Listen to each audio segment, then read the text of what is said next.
గర్భిణీలు జాగ్రత్తలు తీసుకుంటేనే పుట్టే పిల్లలు ఆరోగ్యంగా ఉంటారన్నారు మంత్రి పొన్నం ప్రభాకర్.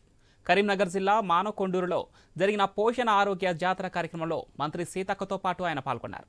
ఈ కార్యక్రమంలో సందర్భంగా పలు స్టాల్స్ను ఏర్పాటు చేశారు. రక్తహీనతపై మంత్రి సీతక్క అనేక కార్యక్రమాలు చేపడుతున్నారని తెలిపారు. గ్రామాల్లో అంగన్వాడీ, ఏఎన్ఎంలు, ఆశా వర్కర్లు ప్రజలకు అవగాహన కల్పించాలన్నారు. అలాగే ప్రతి ఒక్కరూ ఆరోగ్యం పట్ల శ్రద్ధ తీసుకోవాలన్నారు.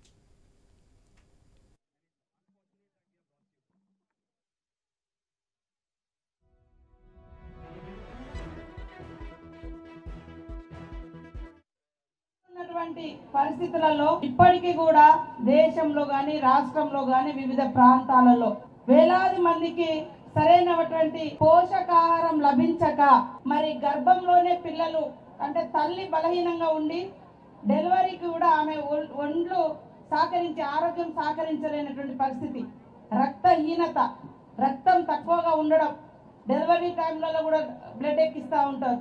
అట్లా మన రాష్ట్రంలో కూడా మరి ప్రతి పిల్లవాడు పాప పుట్టినప్పటి నుంచి మంచి పౌష్టికాహారం అందించాలనేటువంటి లక్ష్యంతో వాళ్ళు యాక్టివ్గా ఉంటారు అనేది కూడా మనం ఎప్పటికప్పుడు తీస్తూ ఉంటాం.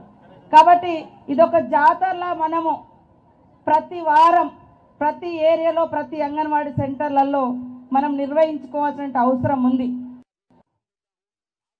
సంరక్షణ, బిడ్డల సంరక్షణ గురించి కూడా చెప్పాల్సి వస్తుంది. అలా గర్భం ఉన్నప్పుడు ఏ విధంగా జాగ్రత్తలు తీసుకుంటే తల్లి బిడ్డకు పుట్టిన తర్వాత బిడ్డ ఏ విధంగా ఆరోగ్యంగా ఉంటాడు అనేటువంటి అనేకంగా వారసత్వ రీత్యా తెలిసినప్పటికీ కూడా వాటిని సరియైన విధంగా పాటించకపోవడం వల్ల రక్త బలహీనతతోటి ఆరోగ్యం సరిగా లేక ఆ డబ్బులన్నీ ఆసుపత్రుల్లో పెట్టి పిల్లల్ని రక్షించుకోవడానికి కూడా వేల లక్షల రూపాయలు ఖర్చు చేసుకునే పరిస్థితి వస్తా ఉంది. ఈరోజు తెలంగాణ రాష్ట్ర ప్రభుత్వ పక్షాన సీతక్క గారు మంత్రి అయిన తర్వాత గౌరవ ముఖ్యమంత్రి రేవంత్ రెడ్డి గారు కేబినెట్ లో అనేక సందర్భాల్లో చేసి తెలంగాణ రాష్ట్ర వ్యాప్తంగా రక్త బలహీనత కలిగినటువంటి పిల్లలు ఉండడానికి అవకాశం లేదు, అందరికీ ఆరోగ్య ఉండడానికి కొరకు ఆహార పోషణకు సంబంధించిన విషయం లోపల అన్ని జాగ్రత్తలు తీసుకోవాలని చెప్పినారు. ఇప్పటికే ప్రభుత్వం తరఫున అనేక కార్యక్రమాలు జరుగుతా ఉన్నాయి. తల్లి బిడ్డ ఆరోగ్యంగా బలోపేతంగా బలహీనంగా కాకుండా బలంగా ఉండడానికి ఈ ప్రభుత్వం ఇస్తున్న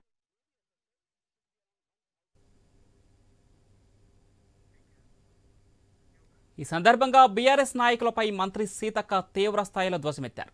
మూసీ నదిపై బీఆర్ఎస్ నాయకుల వ్యాఖ్యలను ఖండిస్తున్నామన్నారు.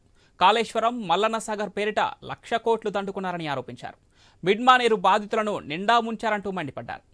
అక్రమ లేఅవుట్లకు అనుమతులిచ్చిన వారి వివరాలు సేకరించాలని హైడ్రా అధికారులకు సూచించినట్లు తెలిపారు మంత్రి. అలాగే హైడ్రా చేసే పనులు పెద్ద నాయకుల నుండే మొదలు పెట్టాలని కోరుతున్నట్లు తెలిపారు మంత్రి సీతక్క.